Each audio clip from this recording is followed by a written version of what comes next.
How to approach raising your first $1 million in 2 minutes or less. Now I'm Bridger Pennington. I currently run a $30 million GP stakes fund and about a $20 million crypto investment fund. And this is how I would approach raising capital. So down to the fund launch formula here on the iPad. If I come over to phase 3 on raising capital, number one, who are we targeting? There's 3 different distinct categories of people that typically invest into funds. You have high net worth individuals, family offices, and institutions.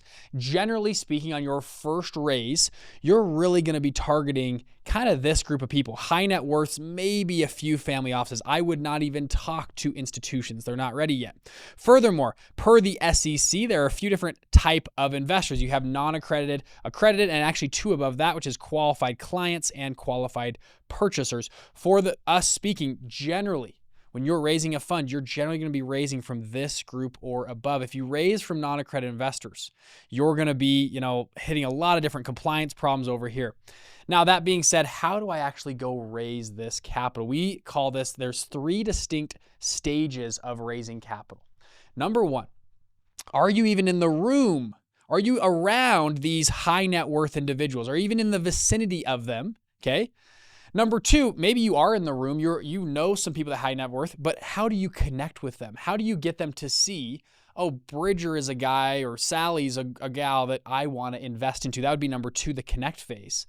To warm them up to the idea that you get a chance to go to phase 3, which is close, actually pitch and close them. So again, I like to ask people, which stage are you struggling with? Are you, number 1, are you even getting in the room with these people? Number 2, are you in the room, but I have some wealthy friends. They get in a lot of nice rooms because their parents are rich, but no one in that room sees them as someone they can invest into. Can you now connect with that person? Are you just a fly in the wall, or can you really warm a person up to the idea that you can actually get in and close? That's where you're, at the boardroom with the pitch deck, closing that person. Now I'm going to zoom out for a second and share one last principle, because we could talk for 2 hours about this, but we won't.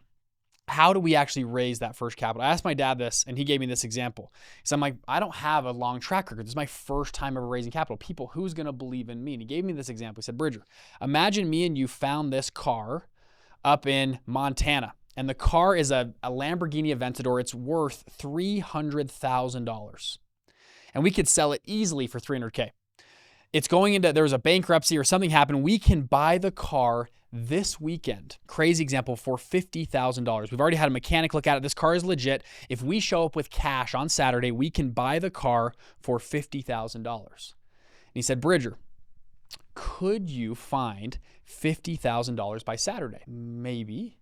He goes, could you, you can't use any of your money. Could you go knock on doors, find people? You're going to make a $250,000 spread Monday morning if you sell the car.